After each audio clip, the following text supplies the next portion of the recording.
ইসরায়েলে তার মানে ইসরায়েলে অস্ত্র কেনার জন্য স্পন্সর করে, তার মানে আপনি ওদের একটা পণ্য কিনছেন, একটা বুলেট কিনে দিচ্ছেন আপনার মুসলিম ভাইয়ের রক্ত খাওয়ার জন্য। ধিক্কার জানাই সেই সব মুসলমানদের, যারা আপনার মুসলমান, সেই সব মুসলমানদের ধিক্কার জানাই যারা নিজের ভাইদের, নিজের মাদের, নিজের বোনদের ইজ্জত রক্ষা করতে তো পারে নাই, বরং তাদের ইজ্জত ধ্বংস করার জন্য তথ্য সহায়তা করে।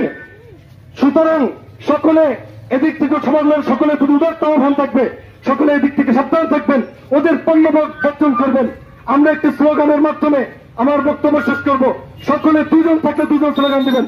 নারে তাকবীর, আল্লাহু আকবার, নারে তাকবীর, আল্লাহু আকবার।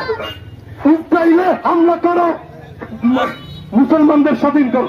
ইসরায়েলে হামলা করো, মুসলমানদের স্বাধীন করো। ইসরায়েলে হামলা করো, মুসলমানদের স্বাধীন করো। কারণ মতো মুসলিম এক হও, এক হও। বিশ্ব মুসলিম ঐক্য করো, ইসরায়েল স্বাধীন, ফিলিস্তিন স্বাধীন আল্লাহকে করো। স্বাধীন করো, বিশ্ব মুসলিম ঐক্য করো। ফিলিস্তিনের স্বাধীনতা ফিরিয়ে দাও, ফিরিয়ে দাও ফিরিয়ে দাও, ফিরিয়ে দাও। ফিলিস্তিনের স্বাধীনতা। ইসরায়েলি আগ্রাসন করো, বন্ধ করো। ইহুদি পণ্য, ইহুদি পণ্য বয়কট করো, বয়কট করো। আমরা চাই, আমরা চাই শান্তি, শান্তি। সাবিলুনা, সাবিলুনা, আল জিহাদ, আল জিহাদ, তরিকুনা, তরিকুনা, আল জিহাদ, আল জিহাদ। নারে তাকবীর।